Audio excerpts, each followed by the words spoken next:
ज़िंदगी बहुत खूबसूरत है। वो आपको बार बार मौके देगी सीढ़ियाँ चढ़ने के और फिर वहाँ से उछाल के आपको नीचे फेंकेगी।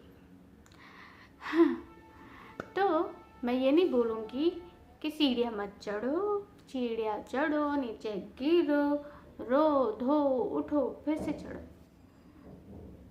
आई मीन टू से कि जो हम चढ़ते हैं उसका एक्सपीरियंस भी एक होता है, गिरते हैं उसका भी एक्सपीरियंस एक होता है, और रोते हैं, रोकर जब खुद को संभालते हैं वो भी एक्सपीरियंस बहुत अलग होता है।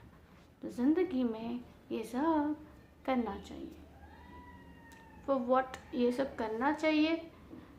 ज़िंदगी है, बैठे बैठे क्या करोगे, कुछ तो टाइम पास करना पड़ेगा ना, तो यही कर लो। कुछ भी चीज़ करो, ज्ञान होता है हर चीज़ में, और ज्ञान कभी भी व्यर्थ नहीं जाता। तो चढ़ो, गिरो, रो, उठो, फिर चलो, क्योंकि ज़िंदगी किसी के लिए नहीं रुकती।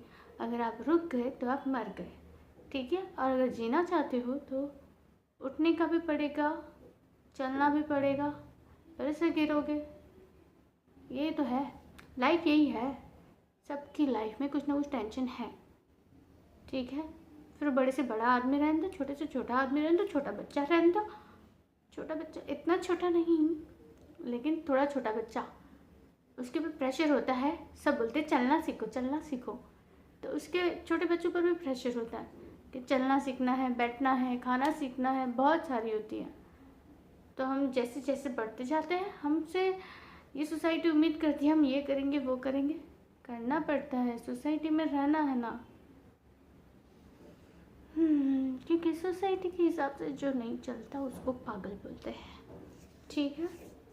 तो कुछ ना कुछ बोलना ही पड़ेगा और करना ही पड़ेगा। फिर चाहे ऐसे रिंग लाइट लगा के, मोबाइल लगा के बड़बड़ करने का, लेकिन करना पड़ेगा। Because we have to stay in this society, we can't stay like पागल, यू नो। तो हाँ, सब करना पड़ता है, मन हो नहीं हो करना पड़ता है करने का। और रो धोकर क्या मिलने वाला है? रो लो, बहुत अच्छे से रो लो, लेकिन फिर रोने धोने के बाद उठना, चलना। क्योंकि टाइम बहुत इम्पॉर्टेंट होता है। क्योंकि अभी आप बोलोगे 1-2 साल का ब्रेक लेना, और 1-2 साल के बाद जब आप वापस आओगे, all things are going to be change. फिर आपको फिर से सब कुछ सीखना पड़ेगा, सब कुछ करना पड़ेगा। Don't stop, okay. थोड़ा टाइम लो, रो धो सब कुछ करके फिर से यही पता होना चाहिए कि चलना है।